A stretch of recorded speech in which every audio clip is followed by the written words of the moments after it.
bonjour et bienvenue sur Medi 1 TV. La vaccination est désormais élargie aux personnes âgées de 25 ans et plus au Maroc. L'annonce a été faite hier par le ministère de la Santé qui informe également que les conditions liées au domicile sont désormais supprimées et que les citoyens et résidents peuvent aller se faire vacciner sans prise de rendez-vous. Un assouplissement de plus à l'heure où l'on note un retour en force de la maladie, de cette pandémie dans le royaume. Nous faisons le point avec notre invité, que nous avons le plaisir de retrouver encore une fois, le professeur Abdellah Bardou, chercheur en immunologie à la faculté de médecine et de pharmacie de Casablanca. Bonjour professeur Bardou. Bonjour, c'est Omar et merci pour l'invitation encore une fois. Merci à vous, c'est un plaisir de vous recevoir à chaque fois. Alors, avant de vous parler de cette stratégie de vaccination, nous venons de célébrer l'Aïd. On craignait qu'avec l'Aïd, les taux n'explosent. En un moment, il y a quelques jours, on a atteint un pic de 5400 contaminations. Pensez-vous que... et par la suite, on est environ entre 2000, dans une moyenne de 2000. Selon vous, est-ce très tôt pour faire le bilan de l'impact de l'Aïd sur la courbe des contaminations? Oui, au fait, effectivement, c'est un peu tôt pour commencer à faire le point par rapport à la fête de l'Aïd. Mais globalement, la situation épidémiologique continue à être très inquiétante, comme tout le monde le sait. Les chiffres en témoignent. Le nombre de cas quotidiens qui avoisinent les 4000, 5000, grosso modo. Il faut pas prendre en considération les chiffres de lundi parce qu'en général, ils suivent le week-end où la majorité des centres de diagnostic sont fermés. Mais globalement, c'est autour de 4000, 5000, et ça, c'est des chiffres qui sont assez importants. Il y a également le nombre de cas graves qui augmente. Nous notons également une augmentation du pourcentage de l'occupation des lits qui sont dédiés à la Covid-19 au niveau des services de réanimation, et ça, c'est un point très important. Hier, ça a été autour de 23 à peu près. Donc très rapidement on tend vers la saturation, j'allais dire. Donc il va falloir vraiment observer les gestes barrières de plus en plus. Par contre, pour revenir à votre question, c'est Omar, par rapport à l'Aïd, je pense qu'il va falloir attendre une semaine et deux, à partir d'une semaine et puis voire deux, pour commencer à faire le bilan par rapport au fait de l'Aïd. J'espère que le bilan sera pas trop négatif, je l'espère. Donc il faudrait encore attendre une semaine ou deux pour faire donc le bilan par rapport à l'Aïd el-Adha. Alors, professeur, hier le ministère de la Santé a annoncé l'élargissement des tranches d'âge comprises ciblées en tout cas par la vaccination, à savoir les gens âgés désormais de 25 ans. Alors, ce qui donc nous ramène à parler des jeunes. Donc, on peut dire que les jeunes sont désormais ciblés et compris dans cette campagne de vaccination. Le problème est que les jeunes sont les plus réticents. Selon vous, comment aujourd'hui réussir à mobiliser cette tranche d'âge de la population, sachant que désormais un tiers de la population est déjà vaccinée, à savoir près de 10 millions de personnes, professeur? Vous l'avez bien dit, effectivement, plus on descend dans les tranches d'âge, plus les gens sont réticents parce qu'ils sont un peu moins concernés, parce qu'ils ont moins de probabilité de développer des cas graves. Mais ce qu'il faut qu'on sache, c'est que c'est vrai, on a réussi, le Maroc, de par sa campagne de vaccination qui est assez réussie, a pu protéger les personnes les plus vulnérables, les personnes les plus âgées. Ça, c'est extrêmement important. Mais comme on le voit aujourd'hui, il y a encore une circulation de virus. Il faut qu'on sache que les plus jeunes sont les plus à même de contribuer de manière très importante à cette circulation du virus, et c'est ce qu'on voit aujourd'hui, bien que les plus âgés, les catégories les plus âgées sont bien protégées par le vaccin. Donc il est extrêmement important qu'on descende vers les catégories les plus jeunes, et c'est ce que les autorités ont décidé hier, notamment le ministère de la Santé. Je pense que c'est une décision très judicieuse. Pourquoi? Parce que les jeunes en fait, font circuler de manière très très importante. En général, ils observent moins les gestes barrières et donc ils font circuler le virus de manière beaucoup plus importante. Le problème, c'est pas pour eux parce que la probabilité qu'ils soient ou qu'ils développent une maladie grave est faible. Elle n'est pas nulle, hein, mais elle est faible. Mais par contre, ils peuvent véhiculer le virus vers des personnes plus vulnérables qui ne sont peut-être pas en mesure de se faire vacciner pour une raison X ou Y, parce qu'ils ont une maladie donnée ou parce qu'ils ont une autre chose et ils ne peuvent pas se faire vacciner. Et du coup, on risque de ramener le virus vers son père ou sa mère ou son grand-père ou sa grand-mère, en tout cas un membre de la famille cher. Donc c'est extrêmement important que les jeunes réfléchissent à cela. On va se faire vacciner, pas nécessairement que pour se protéger ou pour nous protéger nous-mêmes, mais également pour protéger l'autre. Et on veut qu'on tende tous vers ce qu'on appelle l'immunité collective. Au fait, c'est un acte citoyen, pas nécessairement pour moi, mais pour l'ensemble du pays. Et donc, pour qu'on essaye de tendre ensemble vers cette immunité collective, il n'y a que comme ça que l'on peut arrêter cette circulation du virus entre nous. Alors, professeur, on a vu aussi que parmi les mesures annoncées hier, il y a la suppression du domicile, c'est-à-dire les gens qui sont à Casablanca peuvent désormais se faire vacciner, par exemple, à Tanger s'ils s'y trouvent, ou bien vice-versa, et ainsi de suite. Alors, est-ce parce qu'il y a eu peut-être des couacs techniques ou parce que les gens ne se mobilisent pas, ou peut-être c'est l'été, les gens bougent, c'est l'occasion de pouvoir donner la chance à chacun?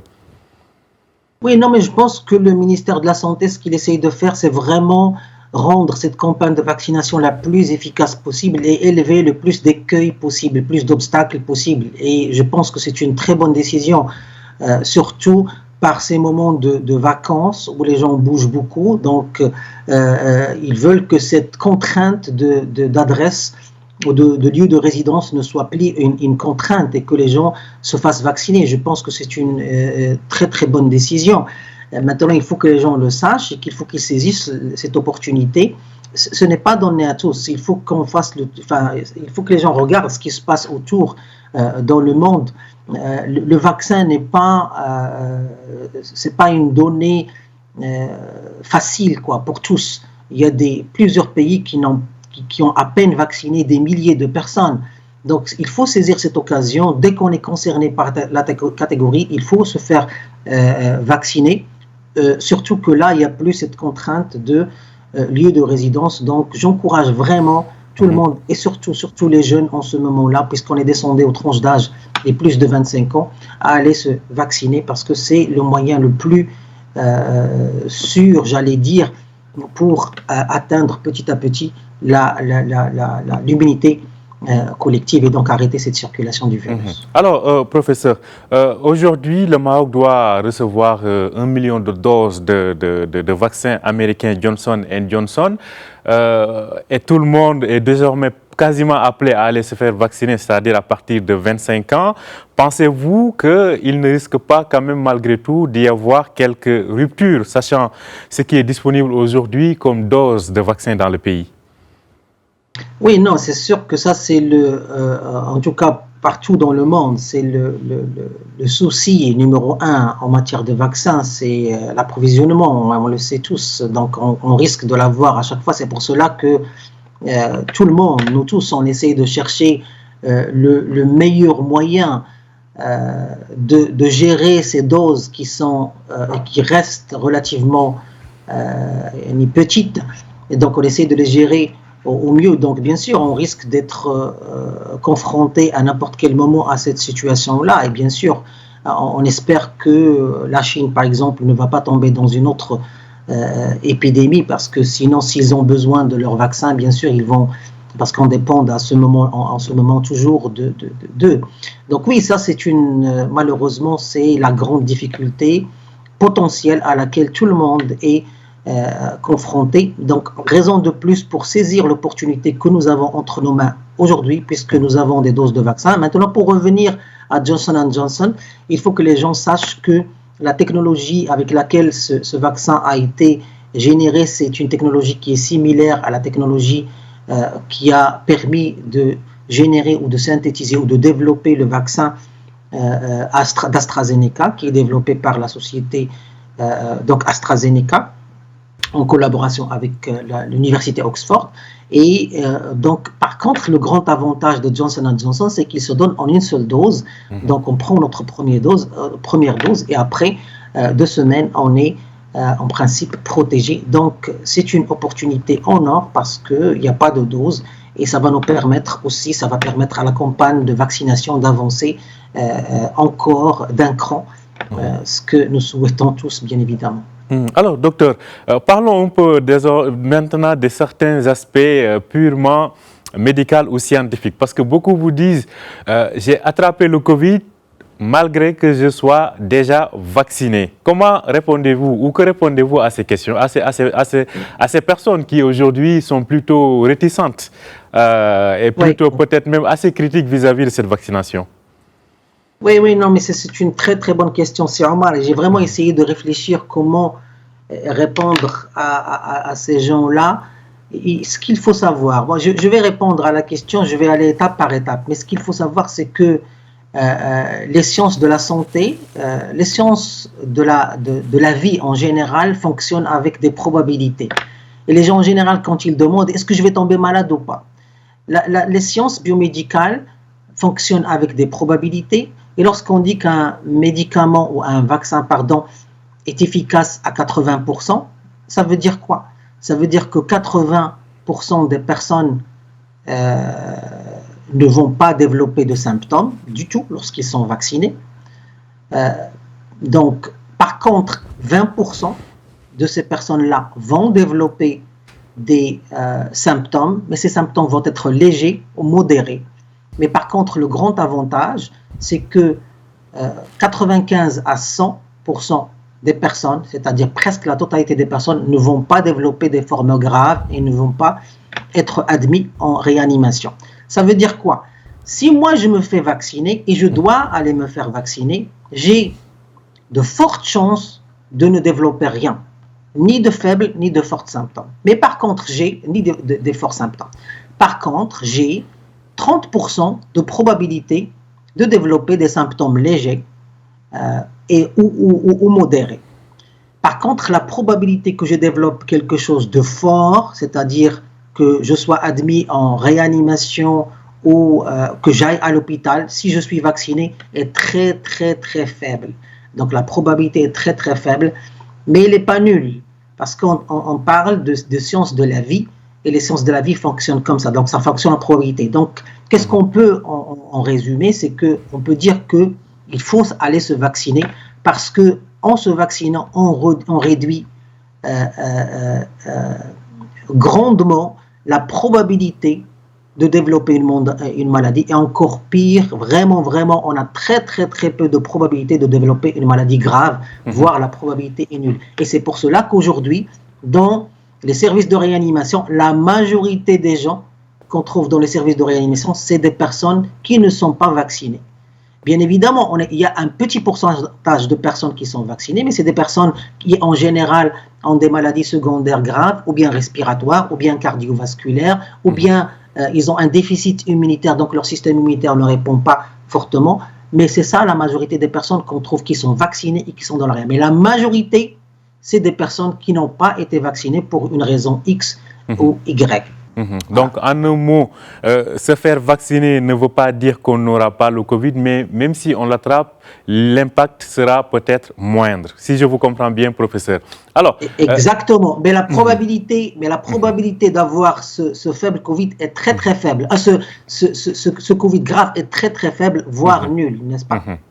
Je vois. Alors, il y en a d'autres qui vous disent que les laboratoires, l'industrie pharmaceutique tâtonnent parce que jusqu'à présent, on peine à maîtriser ce virus mutant et que ces vaccins sont là, mais on n'est pas vraiment sûr non seulement de l'efficacité, je pense que vous venez de répondre à cette question, mais encore par rapport aux effets secondaires de ces vaccins. Que répondez-vous à ce genre de remarques, professeur? Non, mais je pense que la réponse à cette question est claire. Tous les vaccins qui ont été développés jusqu'à présent sont passés par toutes les étapes c'est-à-dire les étapes du laboratoire, toutes les étapes dont on a parlé plusieurs fois, et puis les essais cliniques de 1, 2, 3. Et le grand souci de ces essais cliniques, c'est d'évaluer l'inéquité, c'est-à-dire le fait que ces vaccins soient sûrs ou pas, et également l'efficacité, bien évidemment. Et le feu vert n'est donné que si les vaccins, pas que les vaccins, n'importe quel médicament, que s'ils sont sûrs. Et c'est les étapes par lesquelles les vaccins sont passés. Et c'est pour cela qu'on voit qu'aujourd'hui, des milliards, pas des millions, des milliards de personnes se sont fait vacciner à travers le monde. Et où sont les effets secondaires? Bien évidemment, il y a des effets secondaires rares, mais ça n'a rien à voir à côté de la protection que nous avons aujourd'hui. Plusieurs pays ont essayé de faire cette comparaison entre ce qu'on avait observé dans la vague 2 et la vague 3, ou la vague 3 et la vague 4 pour eux, avant vaccination et après vaccination, et ils ont remarqué que le nombre de décès a significativement baissé. Et moi-même, j'ai essayé de le faire au Maroc, bien qu'on est très alarmé par cette vague 3.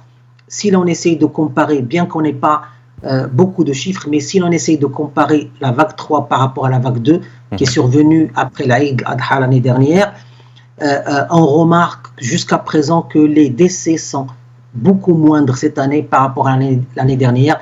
Et ça, je pense que c'est en grande partie dû au fait que les personnes les plus vulnérables sont vaccinées. Donc, et les vaccins, je pense que le rôle des vaccins est indiscutable.